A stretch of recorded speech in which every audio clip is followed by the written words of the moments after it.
Hello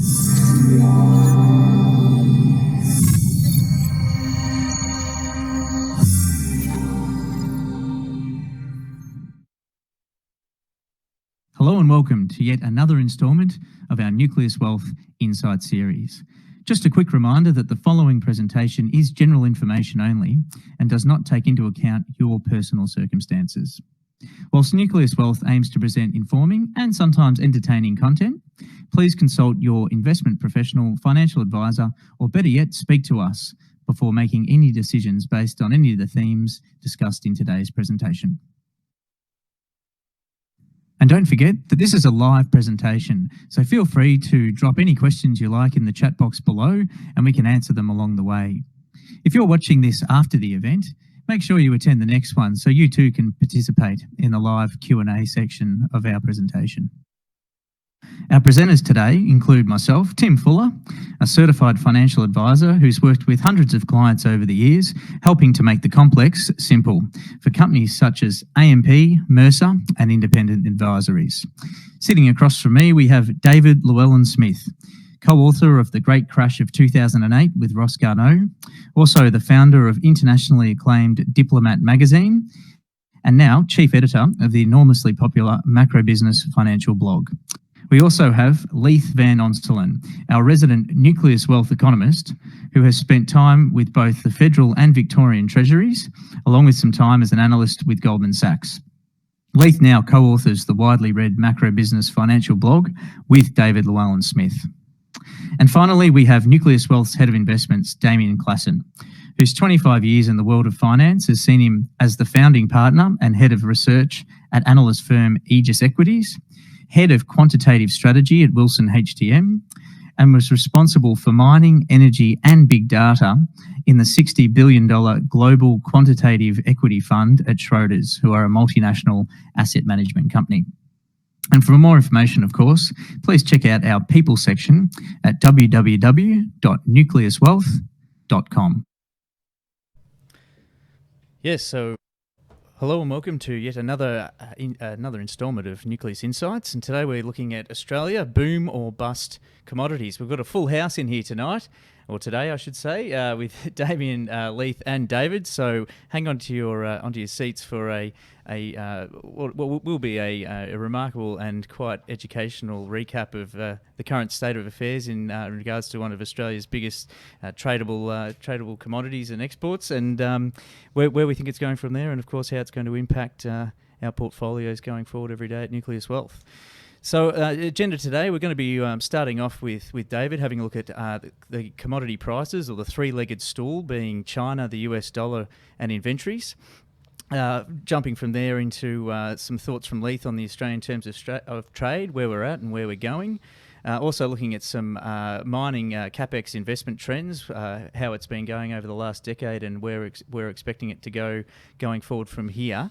And then finally, Damien, who'll probably be chirping in and out along the way anyway, but giving us a recap on some of the analysis that he's been doing for the portfolios at Nucleus Wealth. So with no further ado, we'll dive into one of the core tenets of our existence, I guess, in the resources space in China. David, welcome, and what are your thoughts here, mate? Thanks, Tim. So we'll kick off with our I guess valuation model for commodities, and in particular bulk commodities, which are the ones that matter most for the Australian economy. I've titled this the three-legged stool because there are three inputs, key inputs into determining bulk commodity prices and commodities more widely, but especially these Australian, the ones that are so valuable to Australia. The first and most obvious of these price drivers is obviously fundamental demand, and on that front, you can't go past China.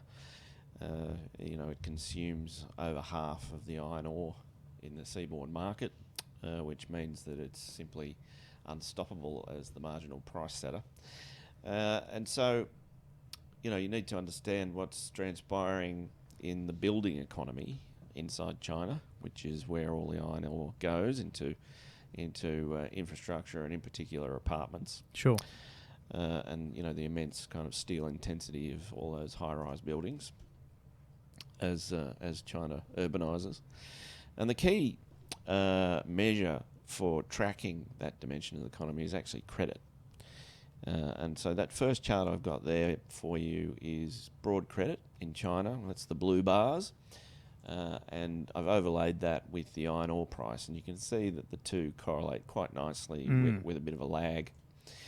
And so every time China's had a kind of credit pulse over the last, in the post-GFC period, you can see that iron ore has responded very quickly.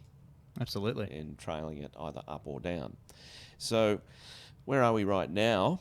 We had, a pretty reasonable stimulus effort at the end of 2015, and you can see that credit rose quite strongly for year-on-year credit growth rose quite strongly for a good sort of 18 months. And then plateaued and has now been falling in a steepening curve for the last year or so. And you can see that iron ore has already tracked that more or less in terms of peaking at roughly the same time as credit. But since then has actually held up much better than credit has. Now that's a function, I think, of the main story being here that the composition of credit in this little boom and then slowdown is a bit different to the ones that came before, in that there's sort of less financial guff in the uptick in credit this time and more real economy stuff. Okay. And that remains the case on the way down as well. So this effort by China to deleverage has been more financial deleveraging than it has necessarily real economy lending deleveraging. Sure. And so household loans that drive house prices and all those apartments, for instance, have held up much better so far in this cycle than previous cycles. Nonetheless, they're falling, and it looks like they'll continue to do so. And so I'm still expecting fundamental demand to weaken, Chinese steel to come off, and to not grow at all this year, probably start to shrink, in fact, Chinese steel output. Now, there was some activity yesterday that has led to a big pop in the iron ore price today and has got, a variety of commodity markets excited overnight. And that was that the People's Bank of China, the PBOC, cut the bank's reserve ratio requirements, and if you move to the next chart, you can see it was quite a deep cut. Excuse me. And so markets are excited today about another round of Chinese stimulus. And therefore, another rise in those credit blue bars and potentially following that, bulk commodity prices. Sure. They're way jumping the gun. Okay. Basically. I would read this as, yes, China is clearly kind of trying to loosen up a bit of liquidity in its banking system. This has also resulted in the bond market being quite heavily bid, and so yields have come off. But if anything, this kind of suggests that things may not be quite as good as everybody thinks. Okay. And so, China moving this far ahead of the curve kind of suggests that they're a bit scared that growth is going to slow more sharply than most people realise. And, frankly, we haven't even seen in the data a concrete slowdown yet. So, this is a bit of extra liquidity for the banks. That's not really going to do much. It'll do a bit at the margin. The main thing, that this may signal is that it's the beginning of more stimulus. That's the real question. And for it to be substantial, we would need to see more than just reserve ratio cuts. I don't think that they will cut interest rates, simply because it will put so much pressure on capital outflow in the yuan. It will be very difficult, especially in the trade war environment. They're already having trouble with that as it is. They are, and they're letting the yuan appreciate against the US dollar quite sensibly to try and offset those Trump pressures. But so it'd be very difficult for them to cut interest rates. I think that would be a bit of a panic measure. Sure. But there are other levers they can pull that would suggest that they're actually getting serious about stimulus. This housing market slowdown that we're seeing in China right now has been all macroprudential engineered, so you'd see a lot of that come off. House lending restrictions, city level, regional level, etc. Plus, you would see much more a bigger shift towards deficit spending, especially on more infrastructure. Now, if we start to see those things flowing in, then we'll know that China's again, kind of getting serious about pressing the accelerator. What usually happens with these things is we get a bunch of marginal measures over 6 to 12 months like this, like the reserve ratio cut. Okay. That tend to do nothing. So is it more of a signalling measure than... No, I think the way they think about it is they try and, they just try to mitigate the slowdown as it comes on. And they try, with the smaller measures first, and it never works. Yep. And then the thing overshoots, and then they panic and slam the foot onto the accelerator, which is what we've expected all along. They have moved here a bit earlier than I expected. Okay. So that sort of says to me things may actually be a bit more precarious than even I thought. Because it looks like the housing market, which is the key, is actually fine. So I'm a little bit surprised, but there you have it. So that cut doesn't really change my outlook, basically, is the key point. So that's the first leg of the stool, is Chinese fundamental demand, and it's still on a trend towards greater weakness. Okay, sure. So Moving on to inventories. Yes, next chart or next leg of the stool in commodity pricing is inventories, and that's simply the case that as the commodity cycle winds up and you get good Chinese demand, and the third leg is the US dollar. I probably should have put that in second, but I'll get to that. If we have just a good commodities environment where you have good demand and a falling US dollar, then what tends to happen is inventories of commodities get bid up, and a whole lot of hoarding transpires. Sure. So because people see dirt going up, and a lot of people play the commodity space these days. Even a lot of global capital, even hot money, plays it as an asset class of its own. Okay. And so Chinese growth is good. You might be coming out of the last cycle where inventory is quite low, and so everybody starts to buy and hoard, great big piles of iron ore or coal or whatever they can get their hands on. And so what you start to see is these big pile-ups of commodity inventories, either at the LME or in China itself. Yep. All over the place. And so what this chart is a measure by Citibank on commodity financial products by AUM. And as you can see, this was till the end of December last year, and you can see that already, the great sort of hoard of financial market holdings of commodities had rebounded fully from the super cycle bust post 2011. Sure. And the first 3 months of this year were probably the biggest commodity bull period of this whole restock. Wow. So I would expect that chart to actually have spiked much higher. Even further. In the first quarter of this year. So that means basically that markets are long. Yep. Commodities. So you've got a lot of dirt sitting around in various bolt holes, on the theory that the prices are going to keep going up. Yep. And so we'll move to the next chart. And this is where you see it in China with iron ore. And the orange line is port stocks of Chinese iron ore. And you can see it's just an astonishing pile at the moment, 160 million tonnes, which I can't remember. It's enough potential steel to build 30,000 Eiffel Towers or something extraordinary. I can't remember, but it's an awful lot of iron ore. It's about what would it be? About 2 months worth of Chinese steel supply sitting on the ground. Supply just sitting there. Wow. And it's barely fallen at all. Nudged down last week, but it looks like if the price keeps going up this week, it'll probably return to going even higher. If you adjust it for steel output, it's not quite as bad. The peak, it is still a high peak, but it's only a little bit above previous peaks.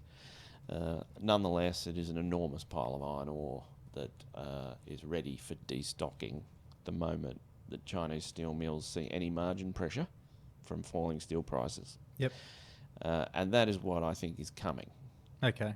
As Chinese demand eases through this year, as we've seen in that credit chart, then you will see steel find itself in oversupply, prices will fall, and then steel mills, to repair their margins, start selling raw materials. Yep. Especially the stuff that they've got at ports. And you also get the same thing with the speculators that we were looking at in the previous slide. So then you get a very sharp downturn in the price when everybody kind of runs for the exit at once. Mm-hmm. Okay. So that's the second leg. And then the last leg of commodity pricing is the value of the US dollar. Because commodities are all priced in US dollars, when it falls or rises, they do the converse, basically. If the US dollar is weak, commodities tend to be strong.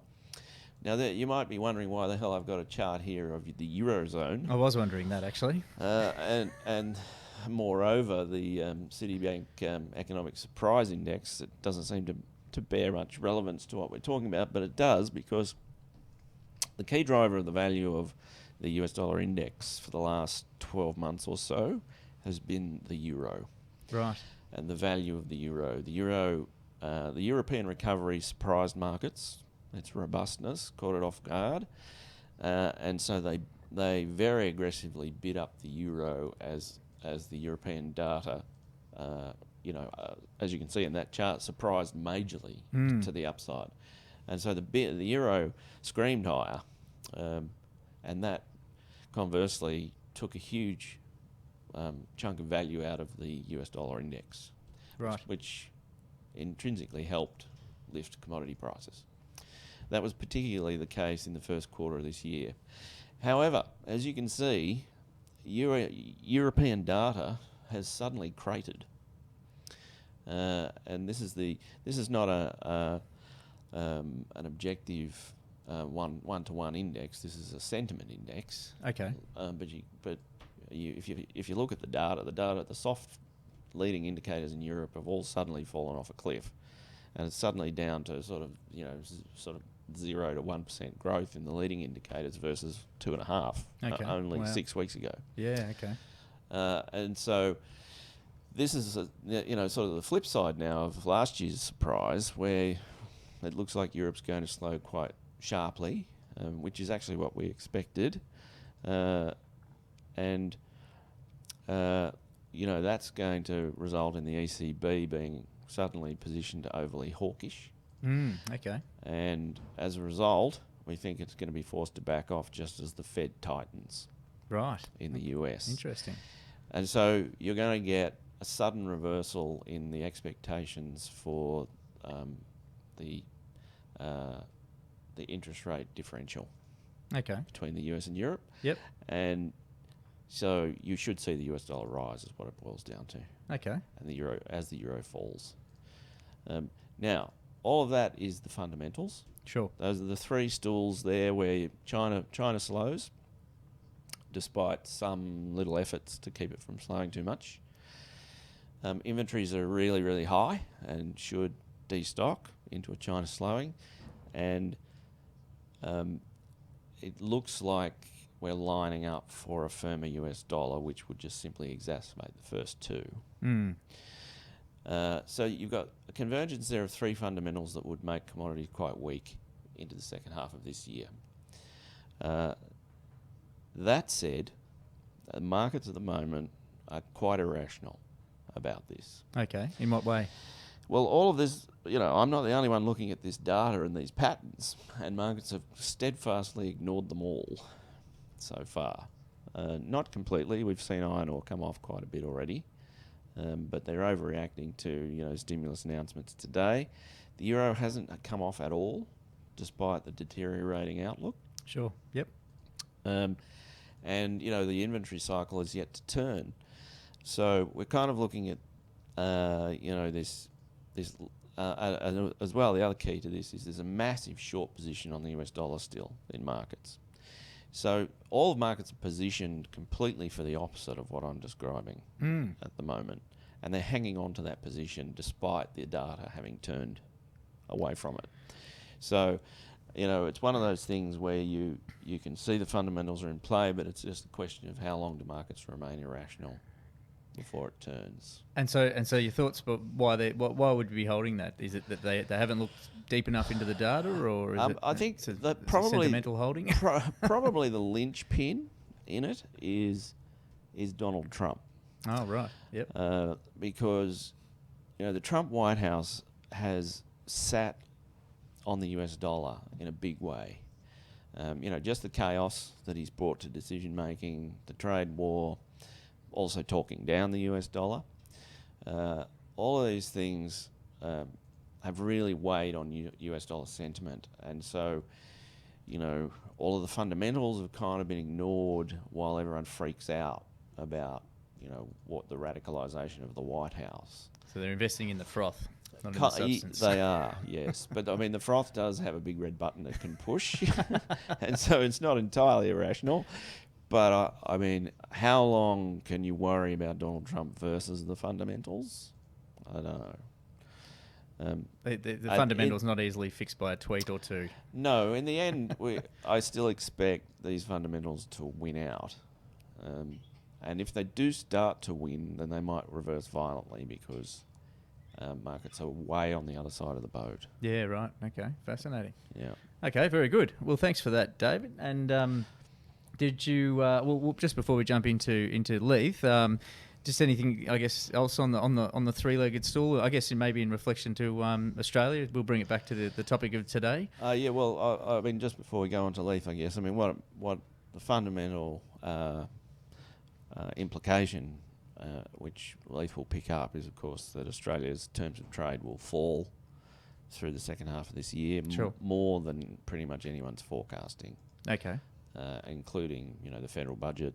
So if there are tax cuts, for instance, in the budget, they'll be suddenly rowing against a new structural deficit. Yep. In revenue, and you'll see nominal growth fall. All the income constraints that we see in Australian households right now will get worse. Yep.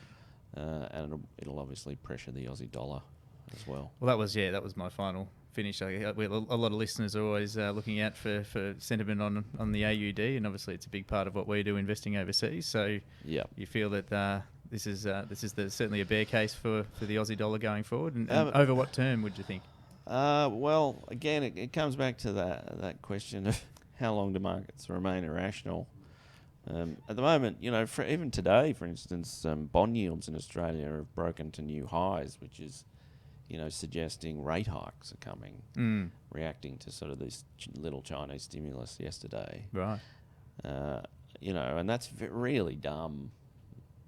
Like, there's just no way that Australia's prospects are going to justify 2.5 to 3 rate hikes in the next 2 years. So, the irrationality is in control for now. So what duration? Well, we have a sort of roughly 70 cent price on the Aussie dollar by the end of the year. So I guess we expect these fundamentals to hold sway at some point between then and now. But we shall see.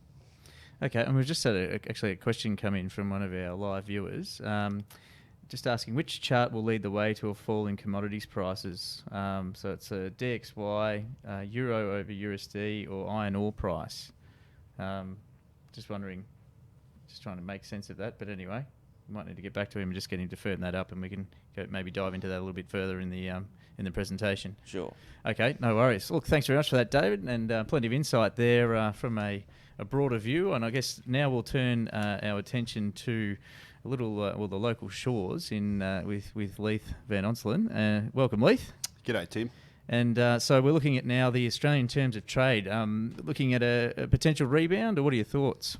Yeah, look, notwithstanding the expected fall in commodity prices in the second half, in the short term we're expecting a boost in Australia's terms of trade. Now, what this chart shows, it actually plots the RBA's index of commodity prices, which is released monthly and is current up to March, against the Australian terms of trade, which comes from the national accounts, and that's actually current as of December. And as you can see, there's an incredibly strong correlation there, whereby the terms of trade tends to just follow commodity prices. And we did get a rebound in commodity prices over the March quarter, which should translate into an increase in the terms of trade.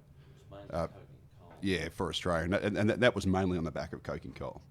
So in the short term, we are expecting an increase in the terms of trade. And why this matters is shown pretty well by the next chart, which plots the terms of trade against business profits. Now, I could have done this also against Australia's national disposable income, but this is basically the transmission mechanism.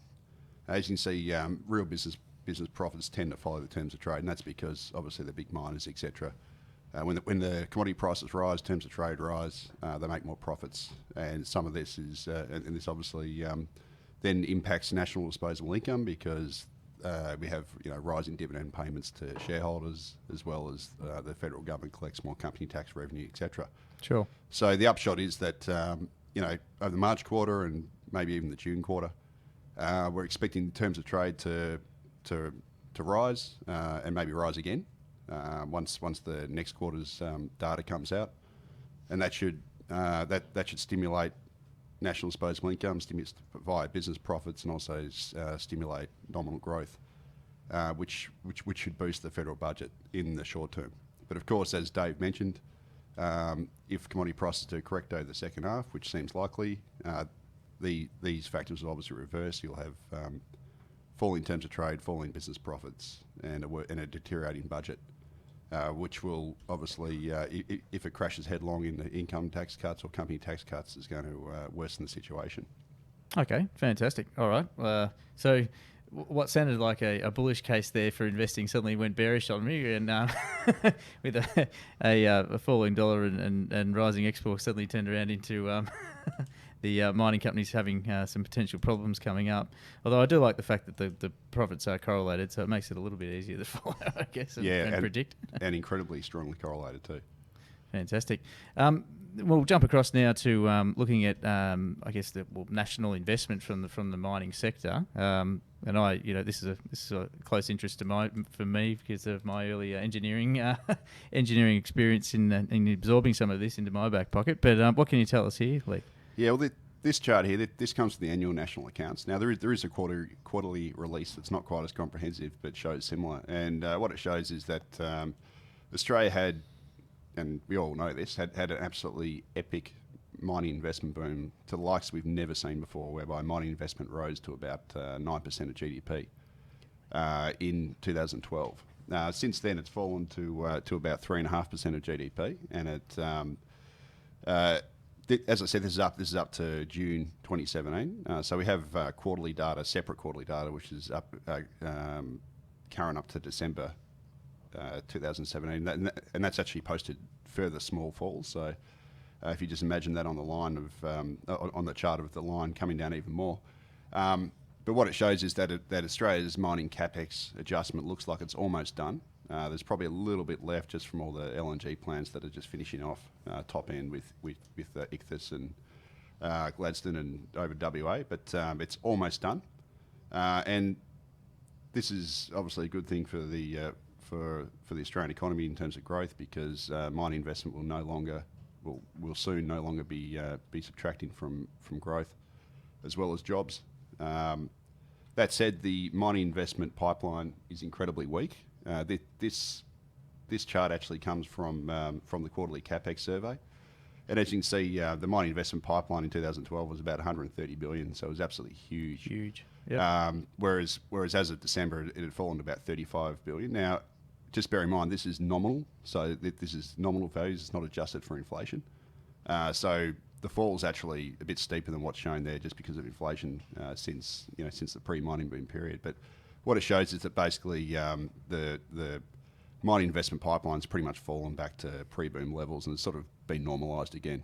So we probably just expect mining investment to continue at a normal rate going forward, rather than at an accelerated rate like we've seen over the past decade. Okay, sure. All right, and obviously with the prediction of falling resources prices looking forward, it's not going to be presenting a fantastic business case for further mining capex in the short term. Yeah, look, I doubt that there'll be another mining boom for, could be another 30 years or something. Like we got one in the 70s or mid 80s, whatever. But and the John Almas one we've had now, probably won't get one for ages now. Fair enough. And there's a note for everybody else with kids: start preparing them with young kids, preparing them for being miners for the next big boom. But anyway, David, we had we'll just, if you like, I'll run through the question there and we'll give you the answer from our live viewers. So, Sure. looking at so if our thesis that we're talking about today plays out, what would be expected as the leading indicator, or do we have to wait for a synchronous reversal in China policy, iron ore stockpiles, and also the US dollar? Do they all need to happen together as a trilogy to create the issue? No, they don't. The key leading indicator will be Chinese credit, Okay. which is decisively telling us what's coming, and then the others may or may not follow. I would certainly expect as steel prices fall following declining demand, that's which is what the credit indicator is suggesting, that the next domino to fall will be port iron ore stocks. Sure. As the destocking begins, and I would expect that to happen before the middle of the year, that to roll over, because there is a seasonal factor in May, June where steel mills also tend to destock just to balance their books for the tax year. Oh, right, okay. And then that could very easily then segue with a more structural destock if steel prices have fallen. And then the US dollar is a factor that either makes things better or worse. Yep, okay. Very good. Okay, thanks for that, David. And so now we'll welcome to the chair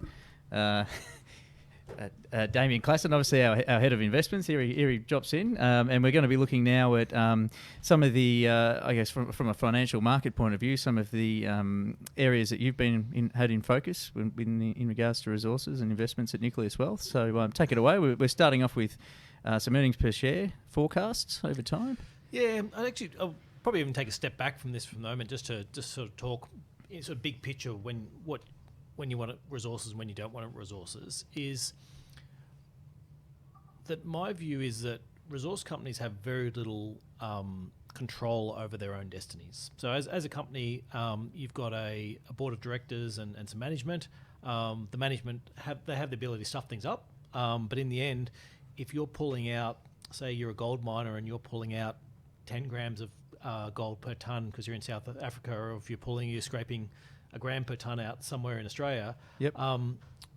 You're pulling out 10 times the revenue per tonne. You sit where you sit on the cost curve, and there's certain elements you can twist up and down a little bit, but the reality is you're making 10 times the revenue, yep. and compared to Australia, and then the Australian one, it's easy. It might be easier to pull it out, and you've got your costs and everything like that, and you can change them up or down a little bit, but really you are what you are. Sure. Yep. And the resources companies themselves make pretty few investment decisions. So particularly the smaller ones, the larger ones a little bit more, but even the large ones like a BHP, the number of times the board actually sits down and says, right, we're going to spend 5, 10, $20 billion on projects that are large enough to actually make a difference to their overall bottom line, yep. is relatively limited. These things happen once every few years, and chances are it's not the same board making the decision that made it last time, and they're at the whims of the market in terms yep. of they're making their investment decisions, and then the commodity price is doing most of the work for you. Okay, sure. So we've got this big picture of these companies aren't really that much in control of their own destiny.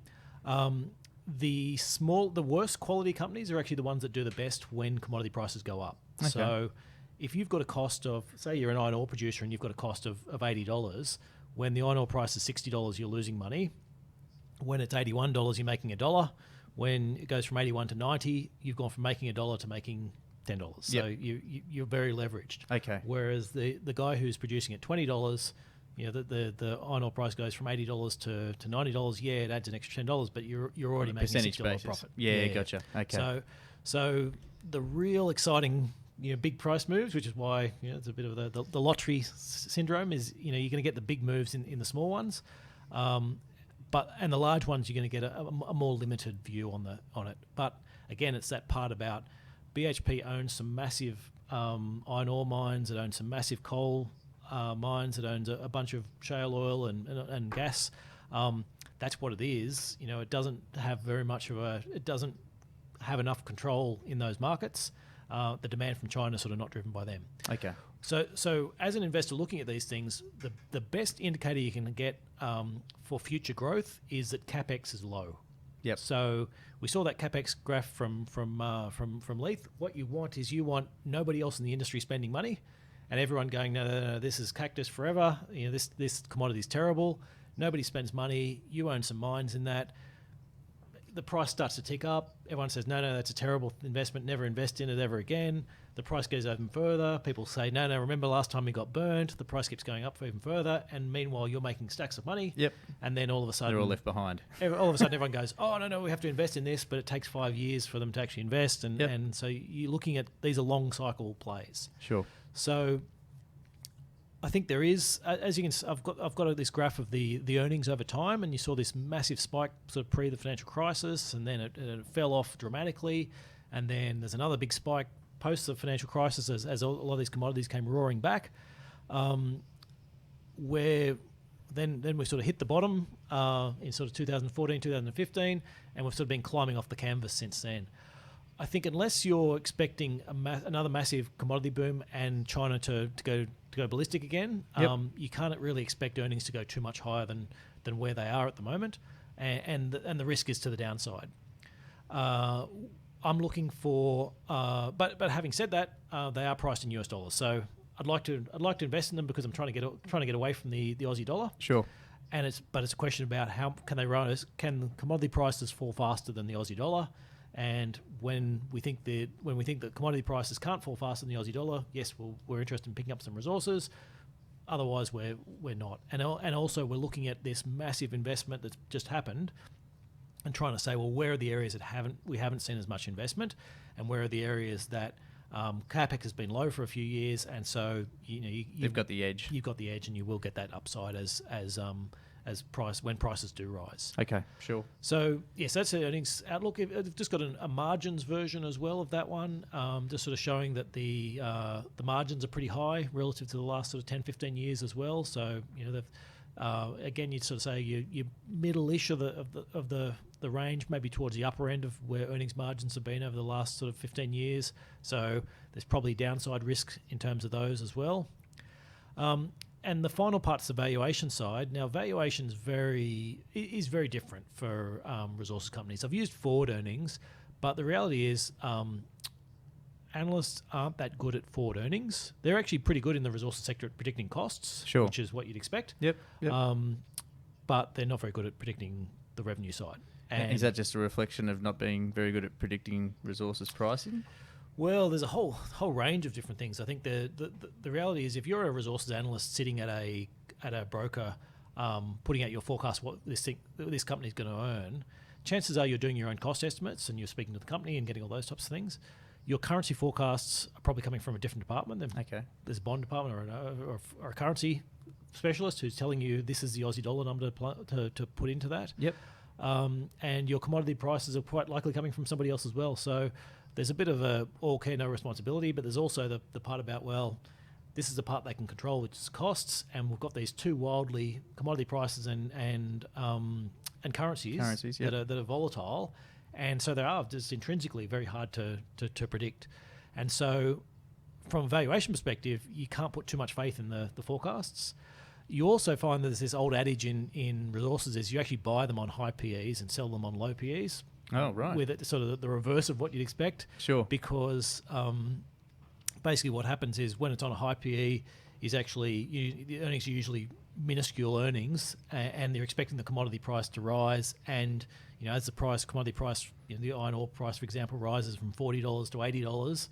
So when it's at $40, you're actually earning very much, but people start pricing some in. Yep. Okay. And then when it all goes boom and you're sitting on these low PEs, PEs of sub 10 is usually that was last year's earnings and based on $150 iron ore prices, yep, and the whole thing's over. It's all on the way down. Yeah, right. So okay, fascinating. So there's a quantitatively there's some elements of that. There's certainly from a predictability point of view, from a valuation perspective, they're not particularly they're very difficult to use sort of ordinary quantitative analysis. And so what it tends to be for me from a quant perspective is following more of the CapEx story, right, and then tracking into companies. And if you think there's lots of if you're dead set certain this thing's rising, you're probably better off in the smaller stocks where you're going to get the most leverage. Absolutely. But if you're doing it as a longer term investment, stick with the bigger ones, because those smaller ones, when things go the wrong way,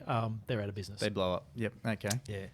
So and so that sort of leads me to my sort of three key sort of impacts. Is that historically valuations are less important for resources. So looking at value measures and so sort of saying it's about middle of the pack at the moment is interesting, but there are other issues, and it's mainly what the commodity prices are doing and the capex side. Knowing that earnings are at mid-cycle is important because it's a question now of do they have the scope to go higher, or are we peaking out at this point? And then the key question, though, is for us, with our view that commodity prices have got downside, but also the Aussie dollar's got downside as well, is that will commodity prices fall faster? At the moment, we think yes. Okay. But if we get a sharper fall in some of these iron ore prices or things like that, we could easily change that view and go, well, we might still have a negative view on outlook on commodities, but if we're seeing that you can buy them and you get the Aussie dollar benefit as the Aussie dollar falls, then there will certainly be a time where we want to own these things. Okay. So you haven't completely struck them off the register? No, and part of those things is, though, they are relatively low quality investments, so you do want to get them at the right price. Absolutely. Just because, as I said, I don't think they do have control over their own destiny, and they're really at the whims of the commodity prices. They can control those. They can control a little bit what they invest in. They can control costs to a little bit, but in the end, you're either a low cost producer or a high cost producer, and that's where you sit. Okay, fantastic. All right, thanks for that summation. And just a couple of quick ones, actually. So while we're on the resources piece, obviously Australia being a couple of horse sort of race in terms of our Aussie market, and resources being one of those, along with finance, although maybe not for too much longer after the Royal Commission, and obviously the utilities. And what else we got? Woolies, property, and property. Okay, so obviously that's a key factor for us, and we've sort of talked to that at length today.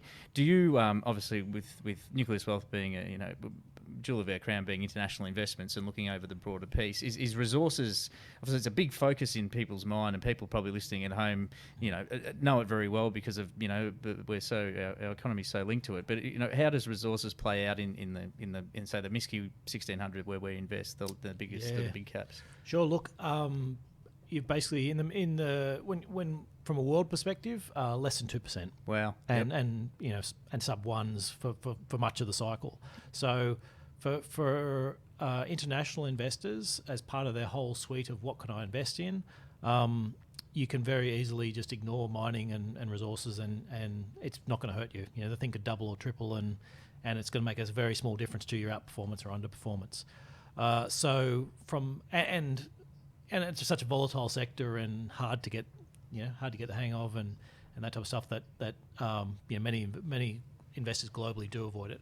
For our purposes, in terms of our portfolio, we tend to avoid it largely because most of our clients are Australian investors, and we figure they've got enough exposure, and you've got the exposure to the best in Australia anyway. I mean, it's worth noting that BHP and Rio are two of the world's best in terms of where they sit. Yep. The other companies that you would consider is maybe Anglo-American, but it sort of has a few issues. It sort of hasn't been as well run. Glencore, which is largely a trading, as well as some of its assets. You've got a whole host of some Russian ones, which one of them just got smashed recently as the.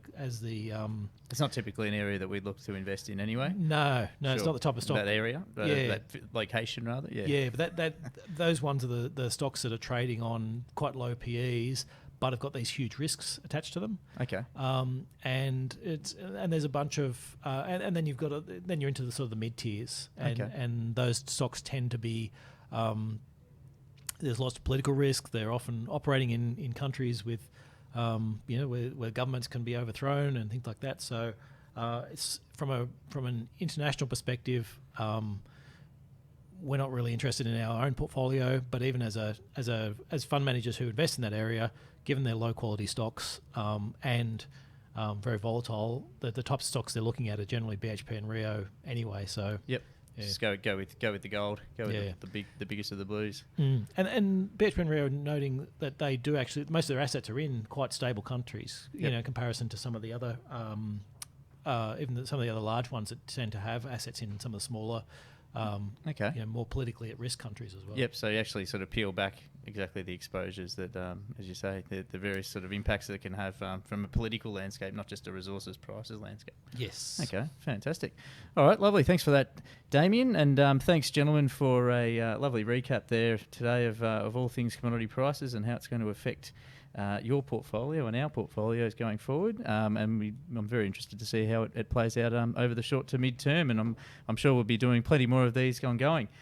Feel free to drop in any questions as well if you are listening after the fact, and we can get to those in either a future presentation or we can get back to you as well individually. So on that note, here's a bit of information on Nucleus Wealth and how you can invest in us. Nucleus Wealth and the Macro Business Fund was put together to help give you access to quality, well-researched stock analysis and superior macroeconomically minded asset allocation. We use technology to help us provide a service typically only available to high net worth and sophisticated investors at a fee level that rivals the more basic solutions available to these everyday investors. We do this by using separately managed accounts, which allows clients to enjoy unparalleled transparency in what they own and why. It also means that each client effectively owns their own separate and discrete share portfolio, which is managed by us. We have partnered with Linear Asset Management, who are backed by the ANZ Bank for cash management, and JP Morgan, one of the biggest banks in the world, as custodian of your assets. We feel that this structure is the gold standard for your financial protection. In addition to this, we offer 19 separate and individual ethical screens that you can use to help tailor your investment. To ensure that your money is not being used to support companies that deal in areas and practices that you feel are important. By eliminating the areas that are only important to you, you keep the potential for higher returning areas that you might otherwise be ambivalent about, and these would typically be ruled out in broader ethical products currently available in the market. The name Nucleus comes from our ability to provide the core holdings of a client's portfolio, allowing them the time to explore areas that may be of interest or they may have experience in. We also offer a complete investment solution for those who don't have time to coordinate their own investments. Our investment team has decades of experience in world markets, and we have access to a global team of stock analysts. By removing the layers of middlemen that typically sit between your money and the markets, we've been able to reduce fees and provide unparalleled transparency in the solution we provide. For more information on what we can do for you, please call 1300 623 863 or contact us through www.nucleuswealth.com. And stay tuned next week for our next instalment of Nucleus Insights. We've entitled it, after, of course, the recent Royal Commission still ongoing, The Banks Royally Franked. Of course, that same back time, same back channel, Thursday the 26th of April and at 12:30 p.m. Australian Eastern Standard Time. We're going to be doing a little bit of a look into obviously some of the outcomes that have, or some of the revelations, I should say, from the recent and ongoing Royal Commission. We'll have a bit of a focus on, I guess from myself as well, on the future of financial planning and how that's sort of shaping out now that the banks are probably going to be exiting the sector. Damien's also going to be having a look at, of course, how this is going to be impacting our portfolios, and also, I guess, for a lot of people's portfolios, seeing as financial services is such a major component of the Australian stock market. So if you're interested in that one, register your interest at proton.nucleuswealth.com, and we'll see you there. Finally, of course, thanks for attending, and we will be sending out, as always, our questionnaire that you can fill in to give us a little bit of feedback about how we've gone today, and also feel free to send through any topics that you'd like for us to research and discuss for future webinars. So on that note, I thank you very much for your attendance, and we'll catch you at the next one. Cheers.